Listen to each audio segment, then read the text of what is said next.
નમસ્કાર, કેમ છો વિદ્યાર્થી મિત્રો? જય શ્રી કૃષ્ણ. હું હરેશ બાલાળા સર આપ સૌનું મારી યુટ્યુબ ચેનલ બાયોલોજી હરેશ બાલાળામાં હાર્દિક સ્વાગત કરું છું. મિત્રો, ધોરણ 11 સાયન્સ બાયોલોજીની અંદર આપણે ભણી રહ્યા છીએ ચેપ્ટર નંબર 2 જૈવિક વર્ગીકરણ, જેમાં આજના લેક્ચર નંબર 4 માં હું આપ સૌને આવકારું છું. મિત્રો, વિટેકરની 5 સૃષ્ટિ વર્ગીકરણ પદ્ધતિ ચાલી રહી છે, જેમાં આપણે મોડેરા સૃષ્ટિ કમ્પ્લીટ અભ્યાસ કરી ગયા અને પ્રોટિસ્ટા સૃષ્ટિ શરૂ છે. તો પ્રોટિસ્ટાની અંદર આપણે એક પોઈન્ટ બાકી છે, સ્લાઇમ મોલ્ડ, એની વાત કરીએ. મિત્રો, સ્લાઇમ મોલ્ડ શું છે? તો કે સ્લાઇમ મોલ્ડ એ મૃતોપજીવી આદિ જીવો છે, જે ખાસ કરીને વનસ્પતિની સડતી શાખાઓ કે પર્ણોની સાથે તેમના દેહને પ્રસારી એટલે કે ફેલાવી સડતા કાર્બનિક દ્રવ્યોને ગળી જાય છે. સ્લાઇમ મોલ્ડ્સ અનુકૂળ સ્થિતિમાં એકત્રીકરણ થઈ પ્લાઝ્મોડિયમ જેવું સ્વરૂપ બનાવે છે અને આવું સ્વરૂપ વિકાસ પામીને કેટલાક ફૂટ સુધી ફેલાતું જોવા મળે છે. આ તો વાત થઈ અનુકૂળ સંજોગોની. ત્યારબાદ વાત કરીએ મિત્રો પ્રતિકૂળ સંજોગો. તો પ્રતિકૂળ સંજોગોમાં પ્લાઝ્મોડિયમ વિભેદિત થાય છે અને વિભેદિત થઈ ટોચના ભાગે ફળકાય બનાવે છે. ફળકાયની અંદર બીજાણુઓ આવેલા હોય. ફળકાય છે એ બીજાણુ ધરાવતી રચના છે. પ્લાઝ્મોડિયમના જે બીજાણુ હોય છે એની ફરતે સાચી દિવાલ આવેલી હોય, એટલે કે બીજાણુઓ સાચી દિવાલ ધરાવતા હોય છે, જે બાહ્ય પરિસ્થિતિની સામે પ્રતિકારકતા દાખવે છે. અને આ બીજાણુઓની ખાસિયત છે કે આ બીજાણુઓ વિપરીત સ્થિતિમાં જીવંત રહી શકે છે તેમજ હવાના પ્રવાહ દ્વારા વિકિરણ પામે છે. એટલે આ રીતે પ્લાઝ્મોડિયમનો ફેલાવો થતો હોય છે. અને આપણે સૌ જાણીએ છીએ મિત્રો કે પ્લાઝ્મોડિયમ એ મેલેરિયા માટે જવાબદાર પ્રજીવ છે. આગળ વધીએ મિત્રો. પ્રજીવો, પ્રોટોઝોન્સ. પ્રજીવોને કહીશું આપણે પ્રોટોઝોન્સ. મિત્રો, બધા જ પ્રજીવો પ્રોટોઝોન્સ વિષમપોષી કે પરોપજીવી તરીકે જીવન ગુજારે છે. પ્રજીવોને યાદ રાખજો મિત્રો, પ્રાણીઓના આદિ સંબંધી તરીકે ઓળખવામાં આવે છે. પ્રજીવ એટલે કે પ્રોટોઝોન્સ, જેના મુખ્ય 4 મોટા જૂથ પાડવામાં આવેલા છે. પહેલા જૂથની વાત કરીએ અમીબા સમ પ્રોટોઝોન્સ, એટલે કે અમીબા જેવા પ્રોટોઝોન્સ. અમીબા જેવો અનિયમિત આકાર ધરાવતા હોય એવા પ્રજીવોની વાત કરવી છે. તો અમીબા સમ પ્રોટોઝોન્સ કઈ જગ્યાએ વસવાટ કરે છે? મીઠા પાણી, ખારા પાણી, ભીની જમીન પર આવા પ્રજીવો જોવા મળતા હોય છે, જેની ખાસિયત છે કે તે પોતાના કોષની સપાટી પરથી ખોટા પગ ઉત્પન્ન કરે છે અને ખોટા પગની મદદથી પ્રચલન કરી શિકાર તરફ સરકી અને પોતાના ખોટા પગને પ્રસારી એટલે કે ફેલાવી શિકારનું ભક્ષણ કરે છે. આપણે ભણી ગયા છીએ અમીબા. 10th માં તમે જોઈ ગયા છો અમીબા કેવી રીતે ખોટા પગની મદદથી ખોરાકનું ભક્ષણ કરે છે. હવે અમીબા સમ પ્રોટોઝોન્સમાં કેટલાક ખારા પાણીના સ્વરૂપો જે છે એના શરીર ઉપર યાદ રાખજો મિત્રો સિલિકાનું આવરણ છે. અને સિલિકાનું આવરણ ધરાવતા ખારા પાણીના અમીબા સમ પ્રોટોઝોન્સ પૈકી કેટલાક પરોપજીવી છે તરીકે વર્તે છે, અને એનું ઉદાહરણ છે એન્ટામીબા. બીજો પ્રજીવનો વર્ગ લઈએ છીએ કશાધારી પ્રોટોઝોન્સ. મિત્રો, કશાધારી પ્રજીવો એ મુક્તજીવી અથવા તો પરોપજીવી હોય છે, જે પોતાના કોષની સપાટી પરથી લાંબી પાતળી ચાબુક જેવી કશાઓ ધરાવતા હોય છે. કશાધારી પ્રોટોઝોન્સના પરોપજીવી સ્વરૂપો એ ઊંઘવાની બીમારી જેવા રોગ ઉત્પન્ન કરે છે, અને આના માટે જવાબદાર પ્રજીવ છે ટ્રાઇપોનેસોમા. ટ્રાઇપેનોસોમા નામના પ્રજીવ, જેની અસરથી આપણે ઊંઘવાની બીમારી સંબંધિત રોગ, જેને આપણે અનિદ્રાનો રોગ કહીએ છીએ, એ થતો હોય છે. ત્યારબાદ ત્રીજો પ્રકાર પ્રજીવો લઈએ છીએ પક્ષમધારી, પક્ષમ ધરાવતા પ્રજીવો એટલે કે પક્ષમધારી પ્રોટોઝોઅન્સ. ખાસ કરીને જલજ એટલે કે પાણીની અંદર વસવાટ કરે છે. આ પક્ષમધારી પ્રજીવો જે છે એની સપાટી ઉપર હજારોની સંખ્યામાં પક્ષમો આવેલા હોય છે. તો હજારોની સંખ્યામાં એમના દેહની સપાટી ઉપર પક્ષમોની હાજરી જોવા મળે, જેને કારણે આ પ્રજીવો ખૂબ જ સક્રિય રીતે હલનચલન કરતા જોવા મળે છે. બીજી ખાસિયત કે પક્ષમધારી પ્રજીવોના શરીરની અંદર અન્ન માર્ગમાં પોલાણ હોય છે. અન્ન માર્ગનું પોલાણ છે એ કોષની બાહ્ય સપાટી પર ખુલે, જેને આપણે મુખ ખાંચ કહીએ છીએ. ખાસ કરીને આવી મુખ ખાંચ છે એ પેરામેશિયમમાં જોવા મળતી હોય છે.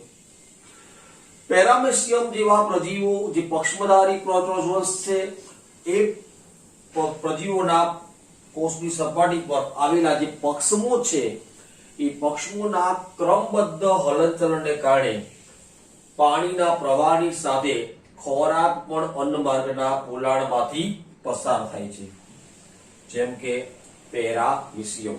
બરાબર છે.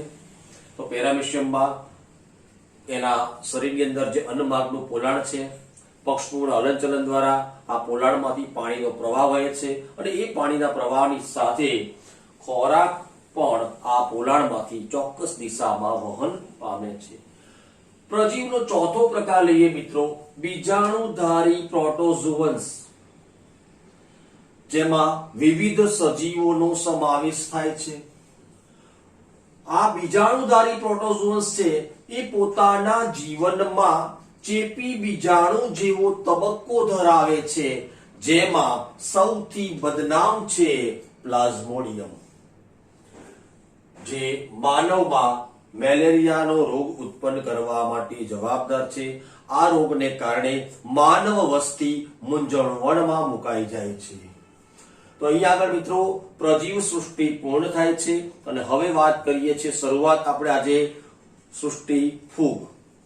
આપણે જાણીએ છીએ કે વિટેકરે પોતાના વર્ગીકરણમાં ફૂગને એક અલગ જ સૃષ્ટિમાં સ્થાન આપ્યું છે. એની વાત કરીએ મિત્રો.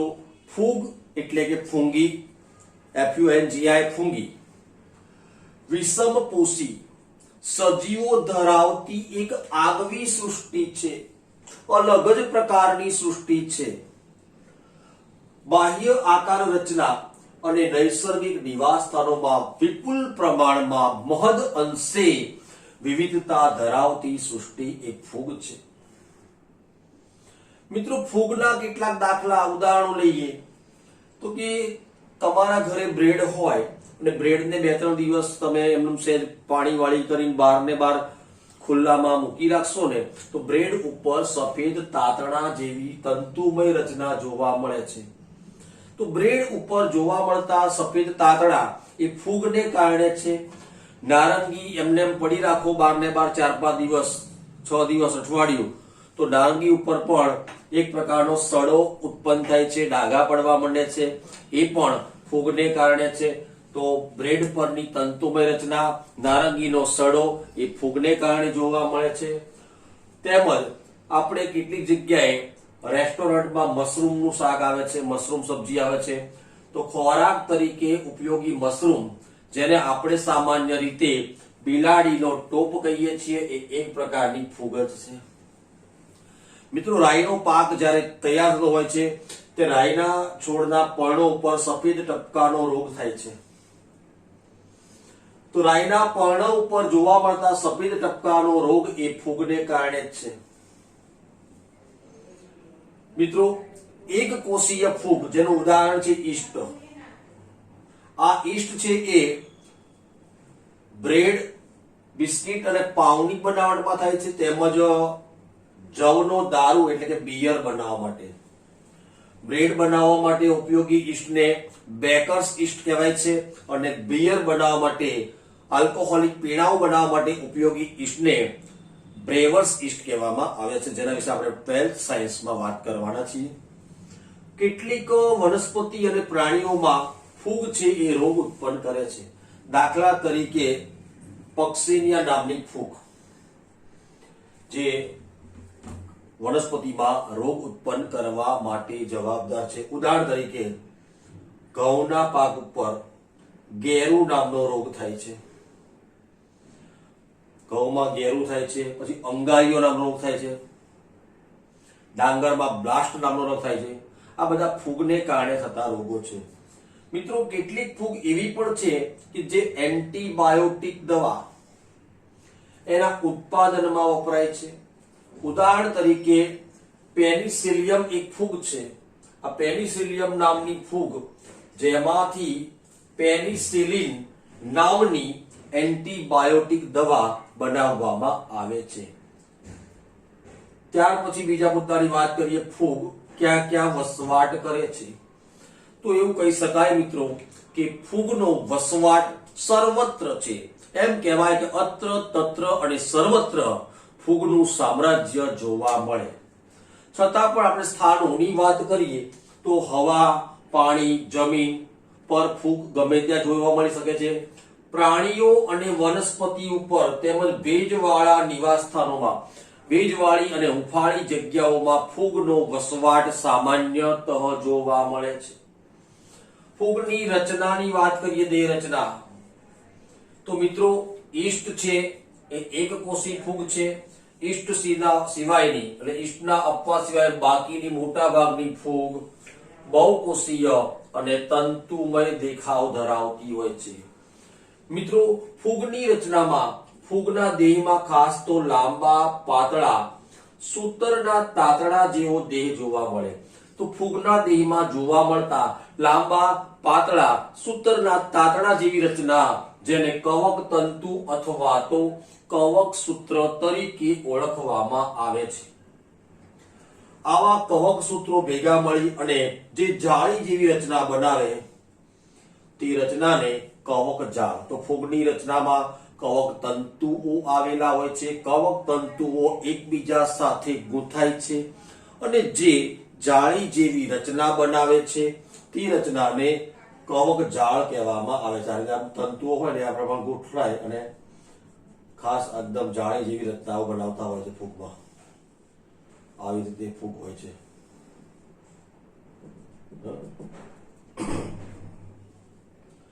મિત્રો આવા કવક સૂત્રો જે છે ફૂગના, એ કવક સૂત્રો એની અંદર ઘણા બધા કોષ કેન્દ્ર આ રીતે આવેલા હોય તંતુની અંદર, કવક સૂત્રની અંદર. તો કવક સૂત્રો બહુકોષ કેન્દ્રીય અને કોષ રસ ભરેલી આવી નળાકાર રચના ધરાવે છે. તેવા કવક સૂત્રને બહુકોષ કેન્દ્રીય કવક સૂત્ર કહેવામાં આવે છે. મિત્રો કેટલીક ફૂગના કવક સૂત્રમાં ખાસ ધ્યાન આપજો, આવી આડી દિવાલો અથવા તો ત્રાંસા પડદા પણ જોવા મળે છે. તો ફૂગના કવક સૂત્રોમાં આડા પડદા અથવા તો આ રીતે કવક સૂત્રોની અંદર ત્રાસી દિવાલો પણ આવેલી જોવા મળે છે. ત્યાર પછી વાત કરીએ મિત્રો ફૂગની કોષ દિવાલ. બહુ જ અગત્યનો મુદ્દો છે. ફૂગની કોષ દિવાલ કાઇટિન જેવા પોલિસેકેરાઇડ થી સંગઠિત થયેલી હોય છે, જેને ફંગસ સેલ્યુલોઝ, યાદ રાખજો, ફૂગની કોષ દિવાલમાં આવેલો ઘટક કાઇટિન અથવા તો કાઇટિન મિશ્રિત સેલ્યુલોઝ, જેને આપણે ફંગસ સેલ્યુલોઝ કહીએ છીએ. પોષણની વાત કરીએ તો મિત્રો ફૂગ છે એના કોષોમાં ક્લોરોફિલ કે હરિતદ્રવ્ય હોતું નથી. આ કારણસર ફૂગ પોતાનો ખોરાક જાતે બનાવી શકતી નથી. એટલે ફૂગની પોષણ પદ્ધતિ વિષમપોષી છે. કેટલીક ફૂગ છે મૃતોપજીવી તરીકે મૃત કે સડતા પદાર્થો ઉપર જીવન ગુજારી તેનું વિઘટન કરી અને પોષણ મેળવતી હોય છે, જેને મૃતોપજીવી કહેવાય. કેટલાક સજીવોના દેહની ઉપર અથવા દેહની અંદર પરોપજીવી તરીકે વસવાટ કરતી જોવા મળે છે. એટલે એની પોષણ પદ્ધતિ વિષમપોષી, મૃતોપજીવી અને પરોપજીવી છે. જ્યારે કેટલીક ફૂગ છે એ અન્ય સજીવો સાથે સહજીવન ગુજારતી સહજીવી પોષણ પદ્ધતિ પણ દર્શાવે છે. આપણે આગળ ચેપ્ટર નંબર 3 માં ભણીશું લાઇકેન. મિત્રો લાઇકેન એ લીલ અને ફૂગ વચ્ચેના સહજીવનથી રચાતો એક વિશિષ્ટ વનસ્પતિનો સમૂહ છે. તો લાઇકેનમાં લીલની સાથે ફૂગનું સહજીવન જોવા મળે છે. મિત્રો કેટલીક ઉચ્ચ કક્ષાની વનસ્પતિઓ જેમાં ફૂગ છે એ મૂળ સાથે સહજીવન ગુજારતી જોવા મળે છે. યાદ રાખો, મૂળ અને ફૂગ વચ્ચે જોવા મળતા સહજીવનના સંબંધને કવક મૂળ અથવા તો માઇકોરાઇઝા તરીકે ઓળખવામાં આવે છે. આપણે ચેપ્ટર નંબર 3 માં અનાવૃતધારી પાઇનસની વાત કરીશું કે પાઇનસના મૂળ ઉપર ફૂગનું સહજીવન જોવા મળે છે, જેને કવક મૂળ અથવા તો માઇકોરાઇઝા કહેવામાં આવે છે. ત્યારે વિસ્તૃત વાત કરીશ તમને આવતા ચેપ્ટર નંબર 3 માં. મિત્રો, ફૂગની હજી વાત ખૂબ જ લાંબી છે. ફૂગના ઘણા બધા વર્ગો પણ આપણે ભણવાના છે. આજના લેક્ચરમાં આપણે અહીંયા સુધી રાખીએ છીએ અને ફૂગનો અભ્યાસ આપણો ટુ બી કન્ટિન્યુ. ત્યાં સુધી આપ આજના લેક્ચરમાં ભણેલા મુદ્દાઓને બરાબર સમજો અને યાદ રાખો. 2 વાર નોટબુકમાં મુદ્દાઓની નોંધ પણ PDF ફાઇલમાં જોઈને લખવાની છે. Thank you. આપ સૌ ઘરમાં રહો, સુરક્ષિત રહો અને ભણતા રહો. જય શ્રી કૃષ્ણ.